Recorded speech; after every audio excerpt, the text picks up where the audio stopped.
नमस्कार। आज हम एक ऐसे विषय पर बात करने जा रहे हैं जो दशकों से आप कह सकते हैं भारत के सामाजिक और राजनीतिक ताने बाने का एक अहम हिस्सा रहा है। राष्ट्रीय स्वयंसेवक संघ यानी आरएसएस और उसकी शाखा प्रणाली। नमस्कार। हाँ, ये विषय हमेशा चर्चा में रहता है। हमारे सामने संघ की शाखा व्यक्ति निर्माण से राष्ट्र उत्कर्ष तक शीर्षक से एक काफी विस्तृत विश्लेषणात्मक रिपोर्ट है। और ये रिपोर्ट शाखा के काम करने के तरीके, उसके पीछे की सोच और उसके असर पर मतलब कई परतें खोलती हैं। बिल्कुल। तो आज हम इस रिपोर्ट के जरिए समझने की कोशिश करेंगे कि संघ का ये जो मूल दर्शन है वो क्या है और उस 1 घंटे की सुबह की शाखा में असल में होता क्या है जिसने इसे इतना बड़ा, इतना विशाल संगठन बना दिया। हाँ, ये बात तो है। और राष्ट्र निर्माण में इसके योगदान को लेकर क्या दावे किए जाते हैं, क्या बातें कही जाती हैं। बिल्कुल। और ये यात्रा वाकई दिलचस्प है। सोचिए, नागपुर के एक छोटे से कमरे से शुरुआत हुई और आज ये दुनिया का शायद सबसे बड़ा गैर सरकारी संगठन बन गया है। हाँ, ये तो है। और इसकी बुनियाद यानी शाखा कैसे व्यक्ति के चरित्र निर्माण से लेकर राष्ट्रीय स्तर के विमर्श तक को प्रभावित करती है, चलिए इस रिपोर्ट के आईने में देखते हैं कि ये सब कैसे होता है। हाँ, तो शुरुआत करते हैं संघ की स्थापना और उसके पीछे की सोच से। रिपोर्ट हमें बताती है कि 1925 में विजयादशमी के दिन डॉक्टर केशव बलिराम हेडगेवार ने इसकी नींव रखी थी। और दिलचस्प बात यह है कि उनका जो विश्लेषण था वो सिर्फ राजनीतिक गुलामी तक ही सीमित नहीं था। हाँ, बिल्कुल। डॉक्टर हेडगेवार का मानना था, जैसा कि रिपोर्ट में भी जिक्र है, कि भारत की जो परतंत्रता थी, गुलामी थी, उसका असली कारण सिर्फ विदेशी शासक नहीं थे, बल्कि समाज की अपनी कमजोरियां थीं, जैसे अनुशासन की कमी, आपसी फूट और अपनी ही संस्कृति को लेकर एक तरह की कह सकते हैं हीन भावना। अच्छा। इसीलिए उन्होंने महसूस किया कि सिर्फ राजनीतिक आजादी काफी नहीं होगी। जब तक समाज अंदर से मजबूत और संगठित ना हो, तब तक वो आजादी टिकेगी नहीं। और शायद इसी सोच ने संघ को उस समय के जो दूसरे आंदोलन थे उनसे थोड़ा अलग रास्ता दिखाया। मतलब सीधे राजनीतिक गतिविधियों में कूदने के बजाय फोकस व्यक्ति निर्माण पर रखा गया, वैचारिक प्रशिक्षण पर। एकदम सही। संघ के जो दूसरे सरसंघ चालक थे, गुरुजी गोलवलकर, उन्होंने शाखा को परिभाषित भी ऐसे ही किया, संगठित जीवन निर्माण की एक सहज पद्धति। सहज पद्धति। हाँ, मतलब एक तय जगह, एक तय समय पर भगवा ध्वज के सामने अनुशासन और आपसी भाईचारे के साथ मिलकर काम करने की आदत डालना, रोज। और रिपोर्ट इस बात पर भी रोशनी डालती है कि शायद यही व्यक्ति केंद्रित नजरिया था जिसने संघ को उसके समकालीन, जैसे कांग्रेस सेवा दल था, उसके मुकाबले ज्यादा स्थायी और विस्तारशील बनाया। ये तुलना वाकई दिलचस्प है। कांग्रेस सेवादल की स्थापना भी लगभग उसी दौर में हुई थी, 1923-25 के आसपास। जी हाँ। और उनका मकसद भी युवाओं को संगठित और प्रशिक्षित करना ही था। लेकिन आज संघ का विस्तार जिस पैमाने पर है, वो सेवादल वहां नहीं पहुंच पाया। आंकड़े वाकई प्रभावशाली हैं। रिपोर्ट में 2024-25 के आंकड़े दिए गए हैं और उनके मुताबिक दैनिक शाखाओं की संख्या वो 83,000 के पार जा चुकी है। 83,000 रोज? हाँ, रोज। और ये पिछले साल जो करीब 73,117 थी, उसके मुकाबले लगभग 10,000 ज्यादा है। काफी तेज बढ़ोतरी है। बिल्कुल।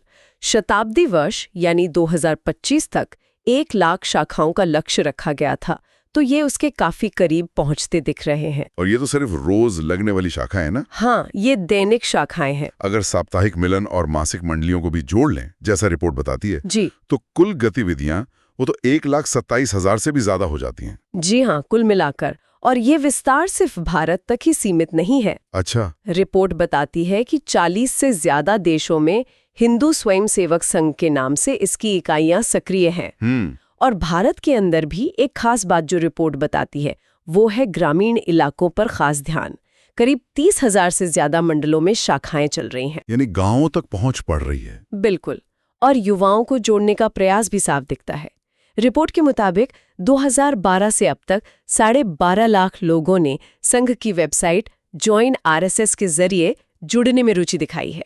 12 लाख से ज्यादा? हाँ, और इनमें 40,000 से ज्यादा महिलाएं भी हैं, जिन्हें फिर राष्ट्र सेविका समिति से जोड़ा जाता है। ये आंकड़ा अपने आप में दिखाता है कि आज के डिजिटल युग में भी जमीनी जुड़ाव की अहमियत कम नहीं हुई है। तो ये विस्तार तो समझ आता है, लेकिन इस विस्तार की जो नींव है वो 1 घंटे की शाखा, उसमें होता क्या है असल में? रिपोर्ट ने इसे व्यक्तित्व निर्माण की कार्यशाला कहा है। ये सुनने में तो काफी गहरा लगता है। क्या ये सिर्फ कोई भाषण होता है या मीटिंग? नहीं नहीं, बिल्कुल नहीं। रिपोर्ट इस बात पर जोर देती है कि ये सिर्फ वैचारिक मंथन नहीं है, बल्कि इसका एक बड़ा हिस्सा शारीरिक गतिविधियों और अनुशासन से जुड़ा है। अच्छा, जैसे नियमित कार्यक्रमों में रिपोर्ट बताती है मंत्रों के साथ 13 सूर्य नमस्कार और 25 दंड बैठक शामिल है, और योग, आसन, प्राणायाम ये तो शुरू से ही इसका हिस्सा रहे हैं। तो फिजिकल फिटनेस पर काफी जोर है। हाँ, लेकिन मकसद सिर्फ शारीरिक स्वास्थ्य नहीं है, बल्कि मानसिक एकाग्रता, तनाव से मुक्ति और स्फूर्ति लाना भी है। रिपोर्ट में समता संचालन यानी मार्चिंग का भी जिक्र है। इससे सिर्फ परेड नहीं कहा गया। नहीं, इसे अनुशासन, समन्वय और टीम वर्क सिखाने का तरीका बताया गया है। मतलब एक साथ कदम से कदम मिलाकर चलना। और युवाओं के लिए दंड युद्ध और नियुद्ध यानी एक तरह की मॉक फाइटिंग, इसका उद्देश्य क्या बताया गया है? रिपोर्ट के अनुसार इसका उद्देश्य शारीरिक क्षमता बढ़ाने के साथ साथ साहस बढ़ाना है और किसी भी चुनौती का सामना करने के लिए मानसिक रूप से तैयार करना। यहाँ रिपोर्ट एक दिलचस्प संतुलन की बात करती है। आत्मीयतापूर्ण संबंध और अनुशासनबद्ध कार्य। मतलब एक तरफ आपसी भाईचारा, एक इमोशनल कनेक्ट, और दूसरी तरफ एकदम कड़ा अनुशासन। शायद यही कॉम्बिनेशन शाखा की सफलता का एक बड़ा कारण है। तो शारीरिक अभ्यास तो हो गया, बौद्धिक पक्ष का क्या? रिपोर्ट कहती है कि संघ पारंपरिक शिक्षा प्रणाली को चरित्र निर्माण के लिए नाकाफी मानता है।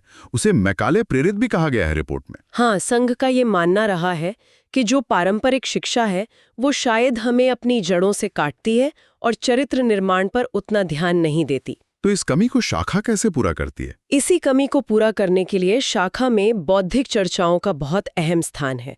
इन चर्चाओं में इतिहास पर बात होती है, खासकर वो इतिहास जिसे संघ तथ्यात्मक मानता है। इसके अलावा वर्तमान राष्ट्रीय मुद्दे, हिंदुत्व से जुड़े विषय, इन सब पर बातचीत होती है। लक्ष्य सिर्फ जानकारी देना नहीं है, बल्कि स्वयं सेवक को एक विश्लेषक बनाना है जो घटनाओं को समझ सके, उनके पीछे के कारण और प्रभाव का विश्लेषण कर सके। रिपोर्ट इस बात का भी जिक्र करती है कि इसी बौद्धिक प्रशिक्षण से कई प्रभावशाली वक्ता और नेता भी निकले हैं। पूर्व प्रधानमंत्री अटल बिहारी वाजपेयी और वर्तमान प्रधानमंत्री नरेंद्र मोदी का नाम भी लिया गया है। जी हाँ, उन्हें राष्ट्र प्रथम के नजरिए से लोगों से संवाद करने का, अपनी बात रखने का प्रशिक्षण मिलता है, ऐसा रिपोर्ट कहती है। और सांस्कृतिक जुड़ाव के लिए क्या होता है? उसके लिए संस्कृत श्लोकों और प्रार्थना का अभ्यास होता है। इसे सिर्फ एक रस्म नहीं माना जाता, तो फिर? बल्कि इसे भारतीयता की भावना को मजबूत करने और जो औपनिवेशिक मानसिकता है उससे बाहर निकलने का एक जरिया समझा जाता है। रिपोर्ट ये भी कहती है कि संस्कृत का अभ्यास शायद संज्ञानात्मक क्षमताओं और याददाश्त को भी बेहतर बनाता है। तो ये जो शाखा है ये सिर्फ रोजाना की गतिविधि नहीं लगती, ये तो एक पूरी लीडरशिप डेवलपमेंट प्रक्रिया का पहला कदम जैसा लगता है। इसके आगे के चरण क्या हैं? रिपोर्ट में संघ शिक्षा वर्गों SSV का जिक्र है। बिल्कुल, ये SSV, जिन्हें पहले ऑफिसर्स ट्रेनिंग कैंप या OTC कहा जाता था, ये नेतृत्व विकास के लिए बहुत महत्वपूर्ण है। और दिलचस्प बात यह है कि रिपोर्ट बताती है कि हाल ही में इनकी संरचना में कुछ बदलाव भी किए गए हैं। बदलाव किस तरह के? ताकि ये आज की जो भागदौड़ भरी जिंदगी है उसके हिसाब से ज्यादा व्यवहारिक हो सके। जैसे प्रशिक्षण की अवधि जो पहले 40 दिन तक होती थी उसे घटाकर 15 से 25 दिन का कर दिया गया है। अच्छा, तो ये नए वर्ग कौन कौन से हैं? रिपोर्ट में शायद इनका विवरण है। हाँ, रिपोर्ट बताती है। पहला है 3 दिन का संघ प्रवेश वर्ग। ये राष्ट्रवाद की बुनियादी समझ पर केंद्रित है और संघ में शामिल होने के लिए इसे अनिवार्य बताया गया है। ठीक है, 3 दिन का। दूसरा है 15 दिन का कार्यकर्ता विकास वर्ग प्रथम। इसमें सामान्य प्रशिक्षण तो है ही, साथ में 5 दिन किसी विशेष रुचि के क्षेत्र का प्रशिक्षण भी शामिल है, जैसे पर्यावरण संरक्षण हो गया, गो सेवा, ग्राम विकास, सामाजिक समरसता। अच्छा, मतलब स्पेशलाइजेशन जैसा कुछ। हाँ, कह सकते हैं। ये बदलाव खासकर उन छात्रों और पेशेवरों के लिए किया गया है जिनके पास लंबा समय निकालना मुश्किल होता है। और तीसरा वर्ग? वो है 25 दिन का कार्यकर्ता विकास वर्ग द्वितीय। इसमें 15 दिन संघ की विचारधारा और कार्य पद्धति की गहरी समझ पर फोकस होता है और बाकी 10 दिन जिम्मेदारी के अनुसार विशेष व्यावहारिक प्रशिक्षण दिया जाता है। रिपोर्ट के अनुसार ये वर्ग स्वयं सेवकों को न सिर्फ संगठनात्मक जिम्मेदारियों के लिए तैयार करते हैं, बल्कि उन्हें मुश्किल परिस्थितियों में भी सिद्धांतों पर टिके रहने की प्रेरणा देते हैं। ये दिखाता है कि संघ अपनी मूल पद्धति को बनाए रखते हुए भी समय के साथ ढलने की कोशिश कर रहा है। और इस पूरी प्रक्रिया का शायद सबसे महत्वपूर्ण नतीजा जो है वो है प्रचारक। रिपोर्ट इन्हें संघ की रीढ़ की हड्डी बताती है। ये कौन होते हैं? रिपोर्ट उन्हें पूर्णकालिक आजीवन समर्पित मिशनरी कहती है। मतलब ये वो कार्यकर्ता हैं जो अपना पूरा जीवन संघ के काम और उसकी विचारधारा के प्रसार के लिए समर्पित कर देते हैं। पूरी तरह समर्पित? हाँ, वे शाखाओं के विस्तार से लेकर संगठन के वैचारिक मार्गदर्शन तक हर स्तर पर सक्रिय होते हैं। उन्हें संगठन की जीवन धारा कहा गया है। और उनका काम सिर्फ संघ तक ही सीमित नहीं रहता है ना? बिल्कुल नहीं। रिपोर्ट के अनुसार यही प्रचारक जो शाखा और संघ शिक्षा वर्गों के इस गहन प्रशिक्षण से निकलते हैं, वो संघ से प्रेरित जो 50 से ज्यादा सहयोगी संगठन हैं, उनमें नेतृत्व की भूमिका निभाते हैं। 50 से ज्यादा संगठन? ये कौन कौन से क्षेत्रों में है? ये संगठन राजनीति जैसे बीजेपी, शिक्षा विद्या भारती, श्रम भारतीय मजदूर संघ, किसान भारतीय किसान संघ जैसे बहुत अलग अलग क्षेत्रों में काम करते हैं। यहाँ एक दिलचस्प बात रिपोर्ट कहती है कि संघ खुद को इन संगठनों का कंट्रोलिंग अथॉरिटी या नियंत्रक नहीं मानता। तो फिर ये समन्वय, ये तालमेल कैसे होता है? हाँ, ये एक अहम बिंदु है। संघ अपनी भूमिका को एक नैतिक और वैचारिक मार्गदर्शक के तौर पर देखता है, कंट्रोलर के तौर पर नहीं। अच्छा। और प्रचारक जो हैं वो इस वैचारिक तारतम्यता को बनाए रखने में अहम भूमिका निभाते हैं। वो सुनिश्चित करते हैं कि ये सभी अलग अलग संगठन जो अपने अपने क्षेत्र में स्वतंत्र रूप से काम कर रहे हैं, वो एक साझा राष्ट्रीय दृष्टि और मूल विचारधारा से जुड़े रहें। ये एक तरह का, आप कह सकती हैं, विकेंद्रीकृत लेकिन वैचारिक रूप से एकीकृत मॉडल है। शाखा का एक और पहलू जिस पर रिपोर्ट काफी जोर देती है वो है सेवा। स्वयंसेवकों का मंत्र भी बताया गया है, कार्य कीजिए, ताली के लिए नहीं, भारत माता के लिए। हाँ, और रिपोर्ट कहती है कि उनकी इस निस्वार्थ सेवा भावना और सत्यनिष्ठा को समाज में खासकर आपदाओं के समय काफी पहचान और विश्वसनीयता मिली है। विश्वसनीयता? जी, रिपोर्ट में ये भी कहा गया है कि कई बार लोग अपना सहयोग या दान सीधे स्वयं सेवकों के माध्यम से देना पसंद करते हैं, क्योंकि उन्हें उन पर भरोसा होता है कि ये पैसा सही जगह लगेगा। रिपोर्ट में एक शून्य खर्च सेवा मॉडल का भी जिक्र है। जयप्रकाश नारायण के एक अवलोकन का हवाला दिया गया है। उन्होंने बिहार में आई आपदा के समय देखा था कि राहत कार्य में जो स्वयंसेवक लगे थे, उनका अपना कोई निजी खर्च संगठन पे नहीं पड़ रहा था। बिल्कुल। इसका मतलब है कि स्वयंसेवक न केवल अपने खर्चे पर सेवा करने पहुंचते हैं, बल्कि संगठन के लिए भी संसाधन जुटाते हैं। जैसे गुरु पूजन कार्यक्रम होता है, जहां वे अपनी क्षमता अनुसार अपनी बचत से समर्पण करते हैं। रिपोर्ट इसे वित्तीय पारदर्शिता और सामाजिक पूंजी यानी सोशल कैपिटल बनाने का एक महत्वपूर्ण कारण मानती है। इस मॉडल की वजह से रिपोर्ट के अनुसार संगठन पर वित्तीय गड़बड़ी के आरोप लगाना मुश्किल हो जाता है और समाज में उसकी स्वीकार्यता बढ़ती है। आपदा प्रबंधन में उनकी सक्रियता के तो कई उदाहरण दिए गए हैं रिपोर्ट में। उत्तराखंड, जम्मू कश्मीर, चेन्नई की बाढ़। हाँ, और कोविड-19 महामारी के दौरान भी बड़े पैमाने पर सेवा कार्यों का जिक्र है। क्या कुछ आंकड़े भी हैं? मतलब कि स्केल पर काम हुआ? हाँ, रिपोर्ट कुछ आंकड़े देती है जिससे उनके काम के पैमाने का अंदाजा लगता है। जैसे 3700 से ज्यादा हेल्पलाइन केंद्र चलाए गए। 3700 हेल्पलाइन? हाँ, 3300 से ज्यादा जगहों पर जरूरतमंद परिवारों तक 5 लाख से ज्यादा भोजन पैकेट पहुंचाए गए। 5900 से ज्यादा स्थानों पर 40 लाख से ज्यादा लोगों को आयुर्वेदिक काढ़ा दिया गया। 40 लाख? जी। रक्तदान शिविरों में करीब 44,000 यूनिट रक्त जमा हुआ। 1.5 लाख से ज्यादा लोगों को ऑनलाइन डॉक्टरी सलाह मिली और मुश्किल समय में 800 से ज्यादा जगहों पर अंत्येष्टि में भी मदद की गई। ये आंकड़े दिखाते हैं कि जमीनी स्तर पर ये शाखा नेटवर्क संकट के समय कैसे एक सामाजिक सुरक्षा तंत्र की तरह काम कर सकता है। बिल्कुल। सेवा के साथ साथ रिपोर्ट सामाजिक समरसता पर भी काफी जोर देती है। हम डॉक्टर हेडगेवार के उसी मूल विचार पर वापस आ जाते हैं कि समाज का बंटवारा ही कमजोरी की जड़ है। सही। इसीलिए संघ का जो घोषित लक्ष्य है वो समाज को जाति और वर्ग के भेदों से ऊपर उठाकर एकजुट करना रहा है। रिपोर्ट में सरकारीय वह दत्तात्रेय होसपाले का एक बयान भी है कि सामाजिक समरसता संघ के लिए सिर्फ एक रणनीति नहीं है, बल्कि उसकी निष्ठा का विषय है। शाखा में एकशा संपत्ति का मंत्र यानी सब एक पंक्ति में खड़े हों, चाहे उनकी जाति, वर्ग या शिक्षा कुछ भी हो। ये शायद इसी विचार का प्रतीक है। हाँ, इसे इसी का प्रतीक माना जाता है। रिपोर्ट के अनुसार संघ ऊंच नीच और छुआछूत जैसी सामाजिक बुराइयों को खत्म करने के लिए प्रतिबद्ध है। खासकर ग्रामीण क्षेत्रों में शायद इस पर ज्यादा ध्यान होगा। हाँ, खासकर ग्रामीण क्षेत्रों में, जैसा रिपोर्ट बताती है, इस बात पर ध्यान दिया जाता है कि पानी के स्रोत जैसे तालाब, कुएं या मंदिर और शमशान जैसी जगहों पर समाज में कोई भेदभाव ना हो। इसे जातिगत विभाजन जैसी गहरी समस्या को सिर्फ कानून से नहीं बल्कि समाज के अंदर से वैचारिक परिवर्तन के जरिए हल करने का एक प्रयास बताया गया है, ताकि राष्ट्र की जो सामूहिक शक्ति है वो बढ़ सके। अब एक ऐसे मुद्दे पर आते हैं जिस पर संघ की अक्सर आलोचना होती है, वो है महिलाओं की भूमिका। रिपोर्ट इस पर क्या कहती है?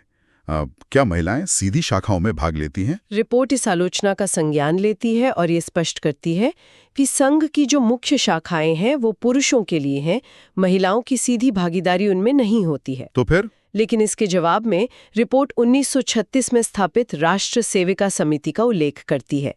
ये एक पूरी तरह से स्वतंत्र और स्वायत्त महिला संगठन है। अच्छा, अलग संगठन है? हाँ, बिल्कुल अलग। हाँ। और ये महिलाओं के बीच ठीक वैसा ही व्यक्ति निर्माण का काम करती है जैसा संघ पुरुषों के बीच करता है, जिसमें शारीरिक, बौद्धिक और सांस्कृतिक प्रशिक्षण सब शामिल हैं। तो संघ और समिति का रिश्ता कैसा है? क्या संघ समिति को नियंत्रित करता है?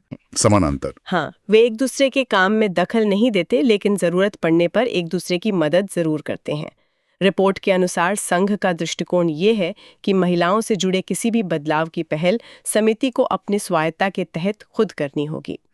इस व्यवस्था को भारतीय सांस्कृतिक परंपरा के अनुरूप बताया गया है, जहां महिलाओं को कुटुंब का आधार और शक्ति स्वरूपा माना जाता है, जिनकी अपनी विशिष्ट भूमिका और कार्य क्षेत्र है। अच्छा, अब आलोचनाओं की बात चली है तो रिपोर्ट अन्य प्रमुख आलोचनाओं का भी जिक्र करती है। सबसे आम आलोचना क्या है जो संघ पे लगती है? सबसे प्रमुख आलोचना, जैसा कि रिपोर्ट में बताया गया है, वो संघ की हिंदू राष्ट्रवादी विचारधारा को लेकर है। आलोचक ऐसे सांप्रदायिक मानते हैं। सांप्रदायिक? हाँ, और आरोप लगाते हैं कि ये अल्पसंख्यकों के प्रति, मतलब माइनॉरिटीज के प्रति भेदभाव को बढ़ावा देती है। उनका मानना है कि हिंदू समाज को मजबूत करने का जो उद्देश्य है वो स्वाभाविक रूप से दूसरों को बाहर रखने की भावना पैदा करता है। और इस पर संघ का पक्ष क्या है, जैसा रिपोर्ट में दर्ज है? रिपोर्ट संघ के स्वयं सेवकों के नजरिए को भी सामने रखती है। उनका कहना है कि उनका काम भारतीय संस्कृति और सनातन मूल्यों के संरक्षण और संवर्धन पर केंद्रित है, न कि किसी समुदाय के विरोध में। वे मानते हैं कि उनका संगठित होना और गर्व से कहो हम हिंदू हैं जैसा नारा कुछ समूहों के लिए, खासकर जो धर्मांतरण वगैरह में लगे हैं, रिपोर्ट में कुछ मिशनरी संगठनों का नाम लिया गया है, उनके लिए बाधा बनता है और इसीलिए वे संघ से भयभीत रहते हैं और उसका विरोध करते हैं, ऐसा उनका पक्ष है। एक और बड़ी चिंता बीजेपी पर संघ के कथित राजनीतिक प्रभाव को लेकर जताई जाती है। इस पर रिपोर्ट क्या कहती है? रिपोर्ट इस चिंता को बिल्कुल रेखांकित करती है। आलोचकों का मानना है कि भले ही संघ सीधे चुनाव नहीं लड़ता, लेकिन देश की वैचारिक दिशा तय करने में खासकर बीजेपी की नीतियों पर उसका गहरा प्रभाव है। जैसे कोई उदाहरण है रिपोर्ट में? हाँ, रिपोर्ट उदाहरण देती है कि राम मंदिर निर्माण या अनुच्छेद 370 का हटना जैसे मुद्दे जो लंबे समय से संघ के एजेंडे में थे, उनका सरकारी कार्रवाई के जरिए पूरा होना, इसे बीजेपी और संघ के बीच गहरे वैचारिक तालमेल का सबूत माना जाता है। यह तो है। अच्छा, भविष्य को लेकर संघ की क्या सोच है? रिपोर्ट में निरंतर विकास के सिद्धांत का उल्लेख है। हाँ, मोहन भागवत के हवाले से कहा गया है कि संघ में समय के साथ सब कुछ बदल सकता है। सब कुछ? हाँ, मतलब कार्यपद्धति, संरचना वगैरह, सिवाय एक मूल विश्वास के कि भारत एक हिंदू राष्ट्र है, जिसे संघ रिपोर्ट के अनुसार एक सांस्कृतिक और सभ्यतागत पहचान के रूप में देखता है, न कि एक थियोक्रेटिक यानी धार्मिक राज्य के तौर पर। यहाँ एक और दिलचस्प मोड़ है। रिपोर्ट वीडी सावरकर की एक पुरानी आलोचना का जिक्र करती है। सावरकर ने कभी कहा था कि संघ का स्वयंसेवक शाखा के दायरे में ही सिमट कर रह जाता है, समाज में घुल मिलकर बदलाव नहीं ला पाता। क्या इसका कोई जवाब है आज? हाँ, ये दिलचस्प है। रिपोर्ट में मोहन भागवत के हालिया बयानों का उल्लेख है जो इस आलोचना का परोक्ष जवाब लगते हैं। क्या कहा है उन्होंने? भागवत ने कहा है कि अब स्वयंसेवक का जीवन सिर्फ शाखा तक सीमित नहीं रहेगा, बल्कि वो समाज जीवन की मुख्य धुरी बनेगा। मुख्य धुरी मतलब? मतलब समाज में सक्रिय भूमिका निभाएगा और समाज में सकारात्मक परिवर्तन लाने के लिए राजनीतिक सत्ता को भी प्रेरित करेगा या जरूरत पड़ी तो विवश भी करेगा। ये संघ की रणनीति में एक महत्वपूर्ण बदलाव का संकेत हो सकता है, सिर्फ व्यक्ति निर्माण से आगे बढ़कर समाज परिवर्तन में सक्रिय भूमिका निभाने की ओर। शताब्दी वर्ष के लक्ष्यों में तो ग्रामीण विस्तार और समाज के सभी वर्गों, खासकर वंचित तबकों तक पहुंच बनाने पर जोर है ही। और चुनावों को लेकर संघ का क्या आरोप बताया गया है रिपोर्ट में? रिपोर्ट के मुताबिक संघ सीधे तौर पर किसी पार्टी के लिए प्रचार नहीं करता, लेकिन 100% मतदान के लिए लोगों को जागरूक करने पर जोर देता है। वोटिंग परसेंटेज बढ़ाने पर? हाँ, और चुनाव के दौरान समाज में कटुता या विभाजन न फैले, इस पर ध्यान केंद्रित करता है। इसे वो संवैधानिक दायरे में रहकर नागरिक कर्तव्य निभाने और राष्ट्रीय एकता को मजबूत करने के प्रयास के रूप में देखता है। तो इस पूरी चर्चा और रिपोर्ट के विश्लेषण से ये तो साफ है कि राष्ट्रीय स्वयंसेवक संघ की शाखा महज सुबह की कसरत या कोई बैठक भर नहीं है। ये व्यक्ति निर्माण की एक बहुत सोची समझी, बहुआयामी और लगातार विकसित होती प्रक्रिया है। बिल्कुल। जिसके केंद्र में शारीरिक मानसिक अनुशासन है, बौद्धिक स्पष्टता है, सेवा भाव है और राष्ट्र प्रथम का विचार है। हाँ, और रिपोर्ट के निष्कर्षों को देखें तो इसकी जो निरंतरता है, इसकी प्रासंगिकता है, उसके पीछे 3 मुख्य कारण नजर आते हैं। कौन कौन से? पहला, इसका स्थायी संगठनात्मक ढांचा जो अनुशासन और आत्मीयता के मेल से बना है और राजनीतिक उतार चढ़ाव से काफी हद तक अप्रभावित रहता है। दूसरा, निस्वार्थ सेवा कार्यों से, खासकर वो शून्य खर्च मॉडल जिसकी हमने बात की, उससे बनी सामाजिक विश्वसनीयता और पूंजी।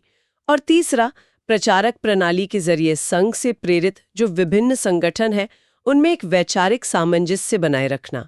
शाखा ही वो उर्वर भूमि है, वो जमीन है जहां से स्वयं सेवक की अहम से वयम यानी मैं से हम तक की यात्रा शुरू होती है। ये सोचना वाकई दिलचस्प है कि कैसे जमीनी स्तर पर रोजाना 1 घंटे चलने वाली ये गतिविधि दुनिया के सबसे बड़े गैर सरकारी संगठन का आधार बनती है और समाज के इतने सारे क्षेत्रों, सेवा, आपदा राहत, सामाजिक समरसता, यहाँ तक कि परोक्ष रूप से राजनीति पर अपना प्रभाव डालती है। बिल्कुल। और अंत में श्रोताओं के लिए एक विचार छोड़ जाते हैं। हाँ। व्यक्ति निर्माण पर टिका ये मॉडल, जिसने लगभग 100 सालों में कई बाहरी बदलाव देखे हैं और खुद को ढाला भी है, जैसा कि हमने प्रशिक्षण पद्धति में हालिया बदलावों में देखा जी। भविष्य के और तेजी से बदलते भारत में इसकी क्या भूमिका होगी? क्या संघ की निरंतर विकास की रणनीति और ये जो समाज की मुख्य धुरी बनने की नई सोच है, क्या ये इसे अगले 100 वर्षों में भी उतनी ही प्रासंगिक बनाए रख पाएगी? ये एक बड़ा सवाल है जिसका जवाब शायद आने वाला वक्त ही देगा।